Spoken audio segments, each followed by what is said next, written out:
Olá, uma ótima tarde a você. Começamos agora mais uma edição do Agricultura BR. O Agricultura BR neste dia 3 de setembro, quinta-feira, que você está acompanhando pelas antenas parabólicas em todo o Brasil, também pela Claro TV, NET TV, nos canais 190 e 690. Você acompanha o nosso sinal pelo Facebook, você acompanha a Agricultura BR pelo portal sba1.com. Você está nos acompanhando também pela NEL TV, a NEL TV no Paraguai, em todo o Brasil, e a partir deste momento, sinal aberto em todo o estado do Mato Grosso do Sul pela TV Imaculada Conceição, que está linkada conosco. Um grande abraço a todos, sejam todos bem-vindos aqui ao Agricultura BR, ao canal do Boi, porque nós vamos começar esse programa falando a respeito da oleaginosa, da soja, e vamos falar sobre comercialização. E o momento para o sojicultor realmente é muito favorável, principalmente em relação à sua comercialização e os recursos que tem conseguido nesta campanha atual e também para a próxima. A comercialização antecipada vem ocorrendo com muita frequência em grandes volumes históricos, inclusive. É o que nós vamos ver e como acontece isso no Rio Grande do Sul, na reportagem de João Veríssimo. O preço da soja em alta fez o ritmo da comercialização ser intenso na primeira parte de 2020. No Rio Grande do Sul, praticamente toda a produção do ano passado e deste ano foi vendida. Um exemplo disso são os associados da Cotribá, uma cooperativa que fica no centro do estado. O gerente comercial explica que o cenário é completamente favorável. Os produtores, que tinham estoques remanescentes de outras safras, se beneficiaram desta situação. A comercialização, até o momento, ela representa quase que a totalidade da safra desse ciclo, né? Praticamente 100% da safra 2019 a 2020 já foi comercializada pelos nossos associados, né? Restando ainda alguns volumes de alguns associados que têm sojas de safras remanescentes ainda, né, em depósito, e esses também estão aproveitando essa oportunidade de preços que o mercado tem disponibilizado e tem feito as suas fixações. Parte da soja produzida no Brasil, aquela que não é exportada, vai para a indústria. Até o final do ano, há boas perspectivas de venda, especialmente para o mercado interno. A projeção é muito boa, né? Nós temos aí as indústrias ainda necessitando de soja para fazerem as suas operações, né, de esmagamento, óleo, farelo. Então o mercado segue muito aquecido ainda, com preços muito competitivos. Inclusive as indústrias hoje estão com um preço melhor do que a exportação, né? Eu acho que o produtor ainda vai ter preços firmes, muito competitivos, até o final do ano. Não é somente a primavera que é esperada neste mês de setembro. Este é o período que inicia também o plantio da safra da soja 2021. Mas o mercado está tão aquecido que metade daquilo que ainda vai ser plantado já está vendido. E o carregamento de grãos é outra atividade intensa não somente agora, mas também ela não deverá ter folga nos próximos anos.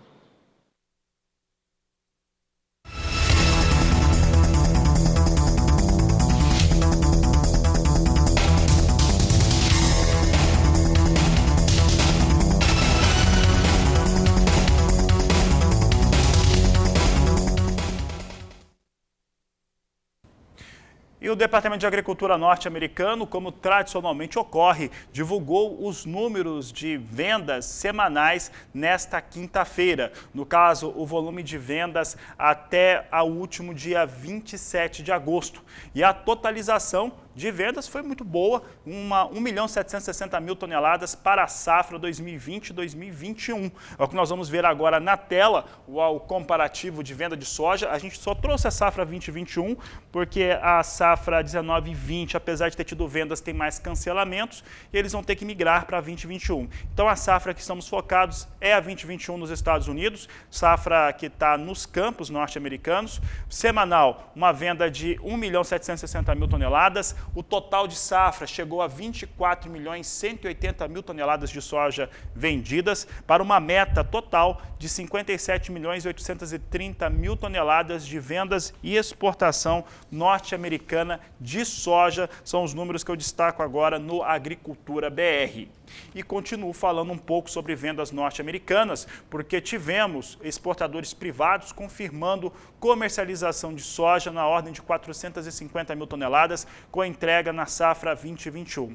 Pouco mais de 300 mil toneladas confirmado que é para a China, as demais para destino não declarado. Aqui entre nós sabemos que os números todos são para a China. Então, China comprando aí 450 mil toneladas de soja dos norte-americanos, confirmação feita hoje por exportadores privados dos Estados Unidos.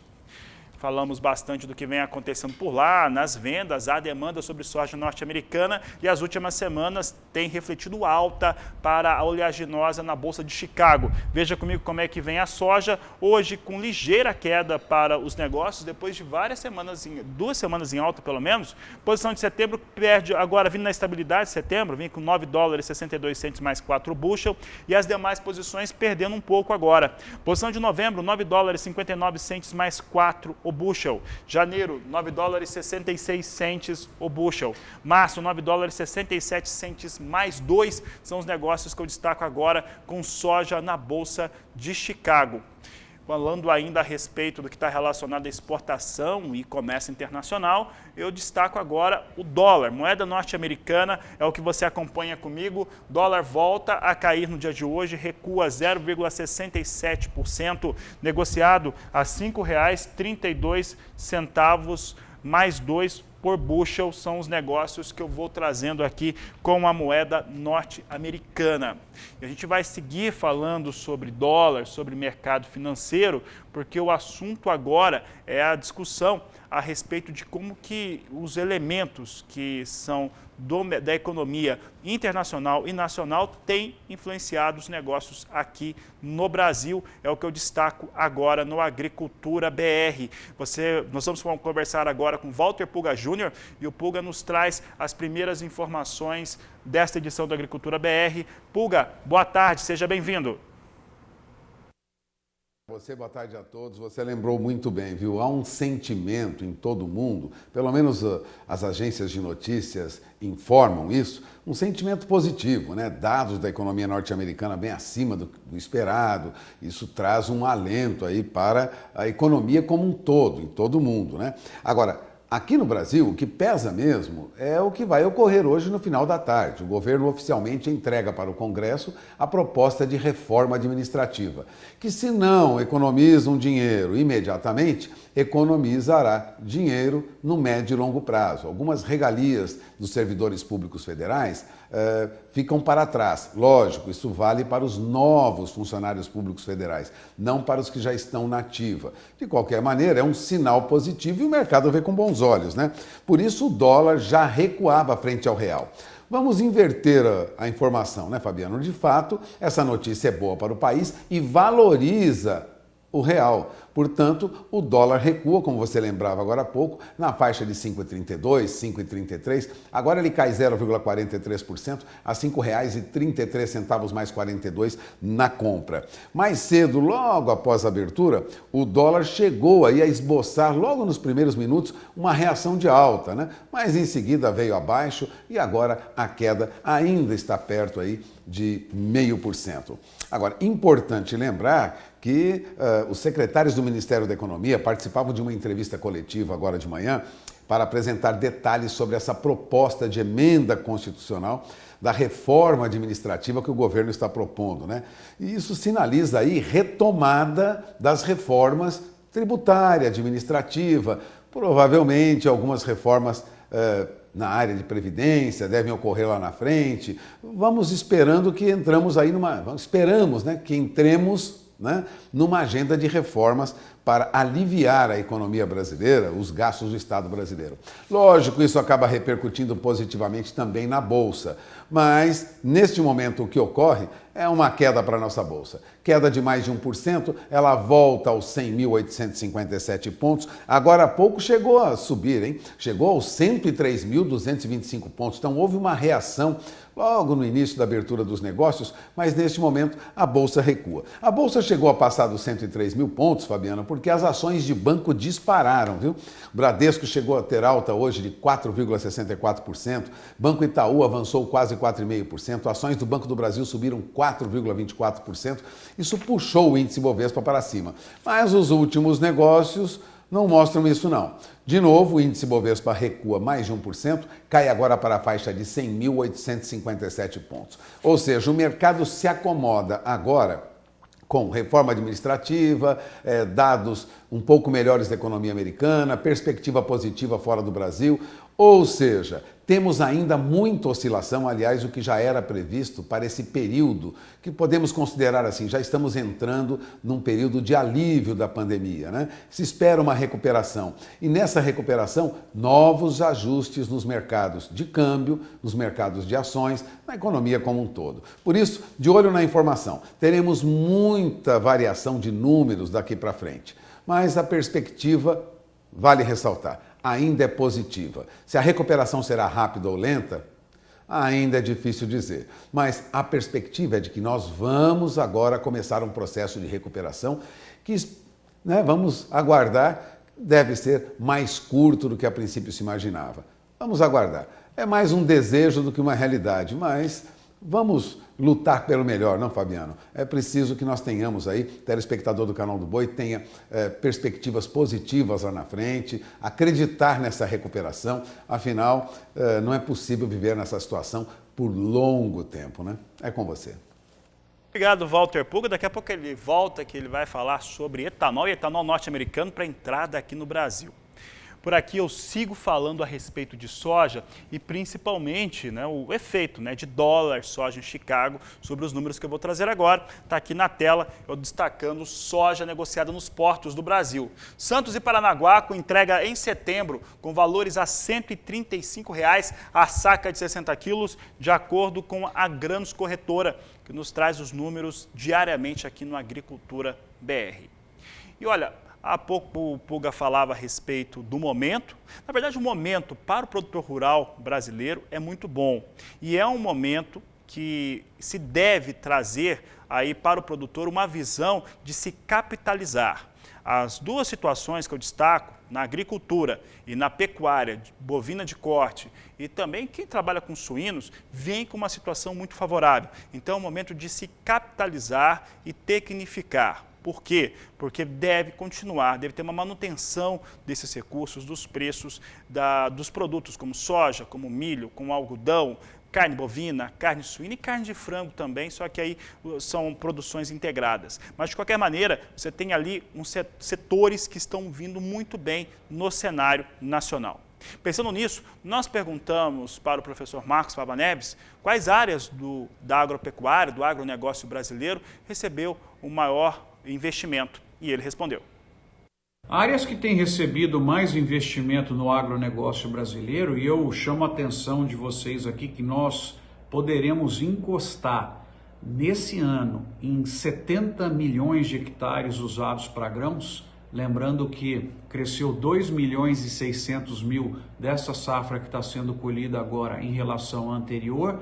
Nós já estamos com praticamente 66 milhões. Se você tiver um outro crescimento dessa magnitude, chega perto de 70 milhões. Esse crescimento basicamente é nos grãos mais atrativos hoje para o mercado interno e para o mercado externo, que é a soja e o milho, e também a questão do algodão, onde o Brasil, com um trabalho muito interessante, sustentabilidade, eficiência, acesso a mercados, vem conquistando espaço no mercado internacional. Fora isso, também devem receber grande investimento as carnes, em virtude das exportações que aumentaram bastante, compondo então o leque, e um pouco menos os setores que vêm vindo bem, mas não apresentam um grande crescimento no mercado internacional, como a questão do café, papel celulose, fumo, até o próprio suco de laranja, que está estável. Crescimento mesmo a gente pode observar nessa trinca aí da agricultura e na trinca da pecuária que eu comentei com vocês.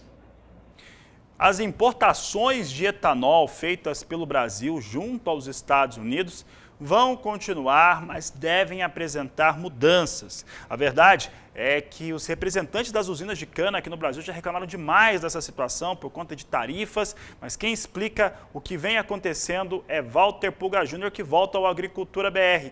Isso é motivo de muita discussão, não é, Puga?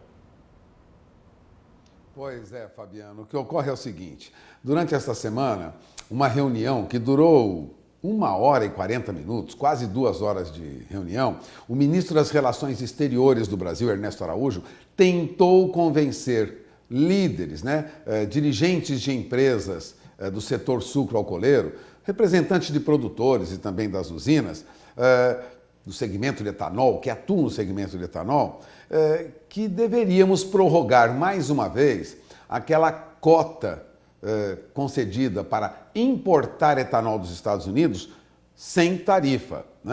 O ministro tentou, o ministro das Relações Exteriores, Ernesto Araújo, mas o esforço dele não teve sucesso, não. Os empresários foram unânimes em rechaçar essa proposta do governo federal. O argumento dos usineiros e dos produtores de cana-de-açúcar é de que o Brasil já fez essa concessão em 2019, quando prorrogou aquela cota isenta de tarifa e, mais do que isso, aumentou o volume que os americanos podem enviar para o Brasil de etanol de 600 milhões para 750 milhões de litros. Isso valeu até agora, Valeu até agosto, final de agosto agora. Essa prorrogação já foi feita lá atrás como um sinal de boa vontade do Brasil para com os americanos, mas os americanos não responderam positivamente, não. O Brasil não recebeu nada em troca desse benefício. O deputado Alceu Moreira, presidente da Frente Parlamentar Agropecuária, disse que ao ministro que o Congresso Nacional não aceitaria uma renovação dessa cota sem taxação para os americanos. Bom, resumindo, produtores e indústrias pediram que não haja renovação ou criação de uma cota para entrada de etanol americano no Brasil sem tarifa. Portanto, os norte-americanos pagam agora 20% sobre etanol enviado para o Brasil. É a taxação para países fora do Mercosul. Agora, o governo brasileiro vai manter negociação aberta, Fabiano. Isso é muito importante. O que o Brasil quer? O Brasil quer negociar liberação de etanol dos Estados Unidos até sem taxa ou com uma taxa menor, desde que haja facilidade também para a entrada do nosso açúcar no mercado americano. Até agora, o norte-americano não abriu, o governo norte-americano não abriu as portas, não facilitou a entrada do açúcar brasileiro. As usinas exigem, então, essa contrapartida. A negociação vai avançar se os Estados Unidos apresentarem uma proposta consistente de abertura para o nosso açúcar. É uma negociação que vai permitir para o produtor brasileiro, Fabiano, avançar um pouco nesse mercado que está muito restrito, muito caro para o Brasil. Bom, está aí, a discussão continua, mas as negociações continuam abertas. Avançam desde que os americanos sinalizem que permitiriam a entrada ou permitam a entrada de açúcar brasileiro com maior facilidade no mercado americano. É com você. Tá certo. Walter Puga, obrigado pela participação. Aliás, negociação é o melhor caminho, que não adianta deixar entrar esse etanol todo americano e não ter contrapartida para o setor sucroenergético do Brasil. E agora eu sigo falando a respeito de milho. Vamos dar uma olhada como é que vem o cenário de negociações com milho nos Estados Unidos.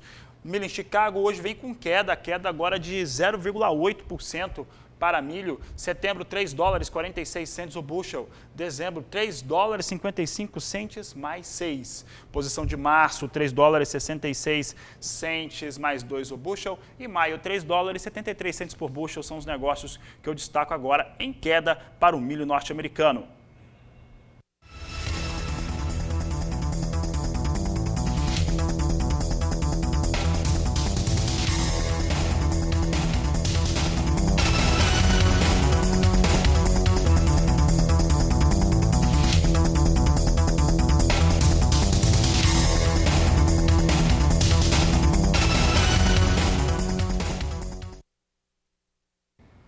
O segundo trimestre no Brasil, economicamente falando, foi aquele que apresentou com muita clareza e com forte impacto os efeitos do Covid-19 sobre a economia de maneira geral. Houve recuo em todos os setores, menos um, já sabe qual é. Exatamente. A agropecuária conseguiu, de maneira consolidada, mesmo com esse cenário ruim, apresentar números positivos. É o que nós vamos ver agora na reportagem de Saulo Lopes. A notícia foi como favas contadas, com o agro apresentando crescimento mês a mês. A exportação de carnes de aves, suínos e bovinos para a Ásia em mais de 166 países. O valor bruto da produção subiu cerca de 15%. E a participação no PIB brasileiro, que esse ano chegou a 3,2%, era uma notícia esperada que o crescimento agropecuário fosse alcançar esses números que contrabalanceiam com os outros níveis de decréscimo da economia brasileira. Esses dados revelam o profundo impacto da pandemia do coronavírus em toda a economia brasileira, que encolheu 9,7% no segundo trimestre de 2020 em relação ao primeiro trimestre deste ano. E encolheu ainda mais, 11,4% no segundo trimestre, comparativamente ao mesmo período do ano passado.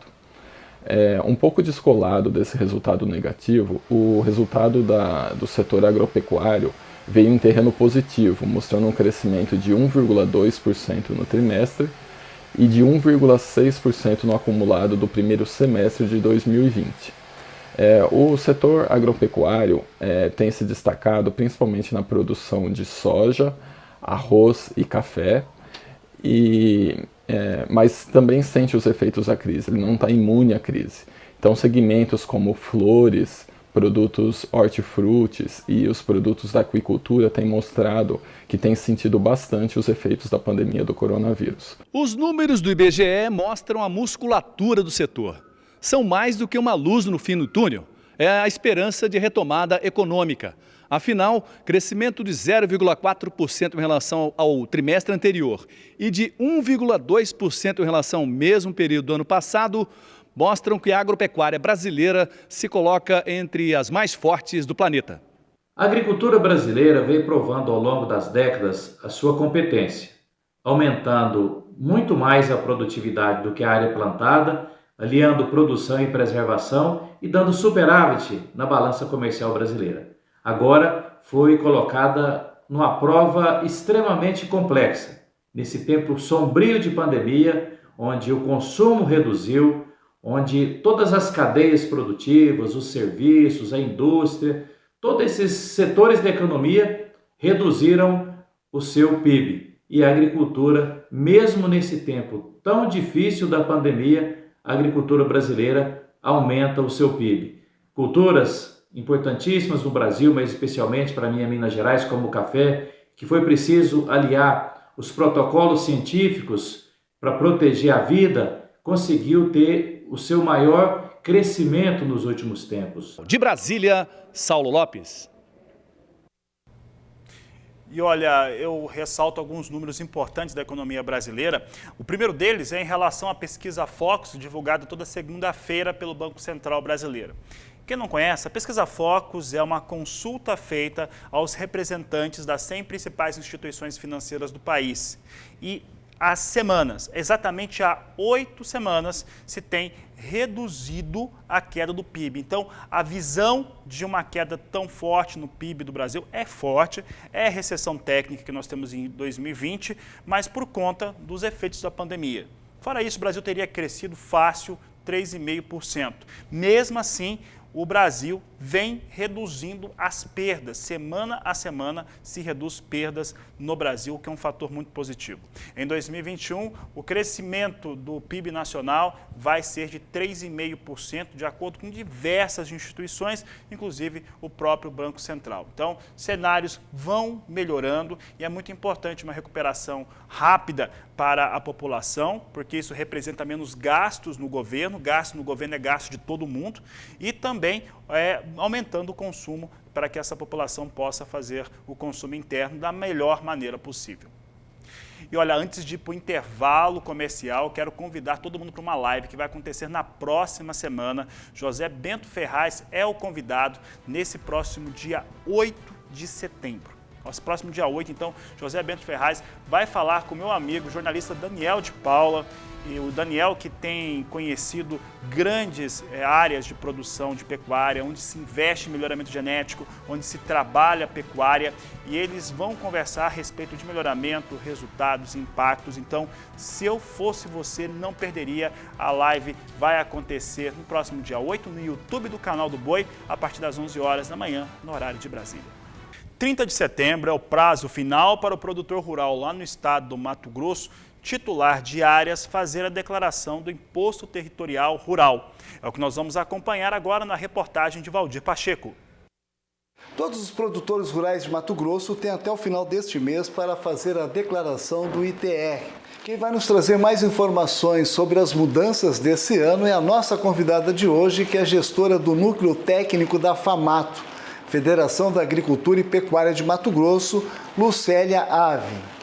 Lucélia, obrigado por aceitar o nosso convite, seja muito bem-vinda. Obrigada, Pacheco, pelo convite. Com muita satisfação que eu falo sobre esse assunto tão importante para os produtores do estado de Mato Grosso, que é a declaração do ITR. Lucélia, o ADA, o Ato Declaratório Ambiental, é exigido pela Receita Federal para isenção de impostos incidente sobre as APPs, as áreas de preservação permanente. Como é que fica essa questão para o estado de Mato Grosso? Então, no estado de Mato Grosso, nós temos uma particularidade diferente do que os outros estados. Nós tivemos aqui no estado de Mato Grosso, em 2013, uma decisão que a FAMATO entrou com mandado de segurança, no qual foi transitado e julgado, e hoje é definitivo, e os produtores ficam isentos de apresentar o ADA. Então, os produtores do estado de Mato Grosso não têm essa obrigatoriedade de apresentar o ADA na declaração do CAR. O que nós orientamos aos produtores é que ele faça, no momento que ele faça a declaração do ITR dele, ele apresenta o número do CAR federal, que é obrigatório hoje na declaração do ITR, e coloca as informações que contém no CAR. Então, a área de reserva legal, a área de preservação permanente, as áreas que ele não seriam tributáveis, que são essas áreas de conservação, ele declare da forma que está a declaração dele no CAR. Um outro tema que gera dúvida é o valor da terra nua, VTN. Em 2015 houve uma mudança. Qual foi essa mudança e qual é o valor de referência que os produtores devem utilizar? Certo. Em 2015, o estado de Mato Grosso, praticamente todos os municípios do estado de Mato Grosso aderiram à municipalização do ITR. O que isso significa? O município começar a fazer a administração dessa declaração e também a fiscalização, a cobrança de tudo que precisa referente ao ITR. Desde 2015, no estado de Mato Grosso, quem faz o valor da terra nua, né, que é o VTN, são as prefeituras dos municípios. Então, o produtor tem que procurar a prefeitura do seu município, encontrar essa tabela que é divulgada anualmente. Esse ano foi divulgada até 30 de junho, então as prefeituras têm um prazo para fazer essa divulgação desse valor da terra nua, e o produtor tem que utilizar esse valor. Nós recebemos muitos questionamentos, não saiu a tabela ainda do meu município, eu posso usar o valor do ano passado? Não, tem que usar o valor declarado no ano. E se caso não tenha esse valor, tem que cobrar a prefeitura do seu município para que faça essa publicação desse valor. Ok, Lucélia, muito obrigado aí mais uma vez pela sua participação aqui no canal do Boi. Obrigada. Acabei de conversar com a Juscelia Ave, gestora do Núcleo Técnico da FAMATO. De Sinop, Mato Grosso, Valdir Pacheco.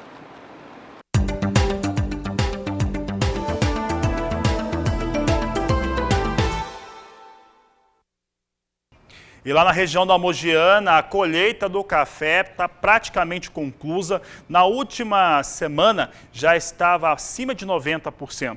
Esse foi um ano muito especial para o cafeicultor, por conta de uma produtividade de melhores resultados e uma rentabilidade também muito boa. Tanto é que na cafeicultura também há uma comercialização antecipada muito forte, é o que você vai acompanhar agora na reportagem. A colheita do café na região da Alta Mogiana está na fase final. O clima foi favorável durante o desenvolvimento da safra e na colheita, garantindo uma produção de qualidade de bons números. A região está colhendo em média 40 sacas de café por hectare. número que representa um aumento de 45% em relação ao ano passado. Nós estamos aqui no término da colheita da safra 2020-21 da Alta Mogiana. Este ano, um ano que o clima favoreceu muito a colheita, pois com a ausência da chuva nós conseguimos retirar todo o café das lavouras sem prejudicar a qualidade do grão, porque com o clima mais seco, o café secou de forma mais uniforme sem ter danos à bebida e à qualidade do produto. Nos últimos anos, a gente já vem observando uma forte infestação de tantas pragas quanto o bicho mineiro, quanto a ferrugem, que vem ano a ano prejudicando e diminuindo um pouco, afetando a produção das lavouras em geral. Na nossa propriedade, nós estamos numa área 100% sequeiro, uma produtividade média em torno de 45 sacas por hectare. Então, foi uma safra dentro do esperado. Porém, com agora essa estiagem prolongada, que já dura cerca de 100 dias aqui na nossa região, isso já pode estar comprometendo a próxima safra de 21-22, porque com esse período de 100 dias sem chuva, as plantas já estão num processo as plantas já estão murchando bastante, que vai prejudicar a florada do próximo ciclo. Devido aos aumentos das infestações de bicho mineiro e ferrugem, nós tivemos também que aumentar os tratos culturais e, consequentemente, também as pulverizações. Isso acabou acarretando também um custo a mais na produção do café. E, consequentemente, e junto com isso, veio também o câmbio, que veio aumentando ainda mais os insumos e os produtos que a gente utiliza no trato das lavouras. A safra 19-20 foi uma boa safra, porém poderia ter sido melhor se caso essas infestações não tivessem acontecido. Nós tivemos algumas áreas que nós tivemos perca de produção devido a essas infestações, mas em geral foi uma safra satisfatória. O produtor soube aproveitar as altas dos preços no mercado futuro e já entrou na colheita com parte da safra travada com preços positivos. Já no mercado físico, a alta do dólar deu suporte para os preços e nos últimos dias a saca de 60 quilos chegou a ser negociada com valores entre R$ 570 e R$ 580 na Praça de Franca. O que veio ocorrendo neste ano, que durante o período da safra, anteriormente, no passado, nós tínhamos um preço de café baixo durante o período de safra, o que diferente está acontecendo esse ano. No pico da colheita que nós estamos, no momento mais alto, o preço do café se elevou. Então é um movimento diferente do que vinha ocorrendo nos últimos anos. Devido também ao aumento do câmbio, isso favoreceu também o acréscimo no preço do café. Com relação aos preços pagos, nós produtores estamos satisfeitos, tendo em vista que nós tivemos uma safra satisfatória e o preço também é um preço que supre a necessidade do produtor.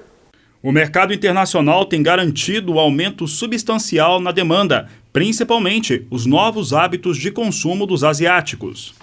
O mercado internacional, como a gente tem visto os países asiáticos buscando um pouco mais o café, que era algo que não era consumido no passado, isso interferiu também nos estoques. Nossos estoques hoje vêm diminuindo por esse aumento da procura desses países. As exportações também subiram muito, também em decorrência do preço que é favorável. Por outro lado, o clima seco que atinge a região pode trazer prejuízos e queda de produtividade na próxima safra. A próxima safra, que começamos agora, o ano agrícola nossa começa a partir de outubro, né? Nós estamos trabalhando na nossa região, o ano ímpar é o ano de baixa, né? Então o ano que vem será um ano com a produtividade menor, porém também vai depender do clima se essa estiagem for prolongar ainda mais. Então o ano que vem é um ano que a nossa safra é reduzida pelo menos a 50% e dependendo das condições climáticas esse número pode ser ainda menor. Aí o Rafael Moscardini, ele que é cafeicultor na região de Franca, falava a respeito da queda nos estoques. Aliás, nas últimas semanas, é isso que mais tem chamado a atenção do mercado.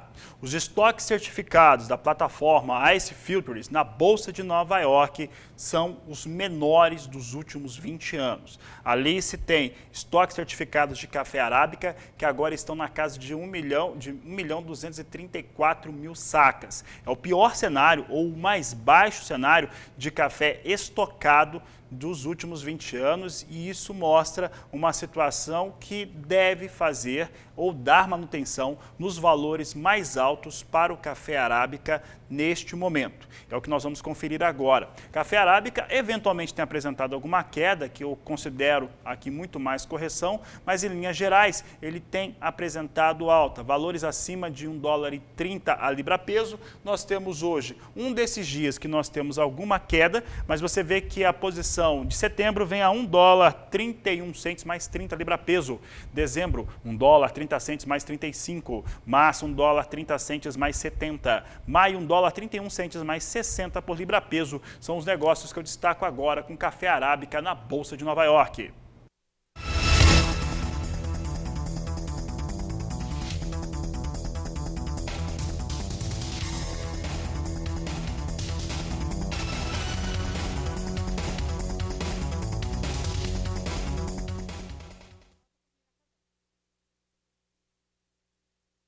O preço do café ali tem algumas referências de saca em Minas, ali a casa de R$600, até acima disso a saca. Vamos falar de Robusta agora. Café Robusta negociado na Bolsa de Londres, referência para o Conilon no Brasil. Veja que hoje tem um dia de queda. Só para falar de estoques, né, os estoques lá para Londres vêm com café Robusta em valores talvez um pouco mais altos, né, mas ele vem com um estoque aí de 10.900.000 sacas lá na Bolsa de Londres de café Robusta. Mas o café arábica vem muito baixo, 1.234.000 mais baixo dos últimos 20 anos. Posição de setembro estável a $1.530 a tonelada. Posição para novembro, $1.435, perde 0,34%. Janeiro, $1.444 a tonelada. E março, $1.457 a tonelada. São os negócios com café Robusta na Bolsa de Londres que destacamos agora.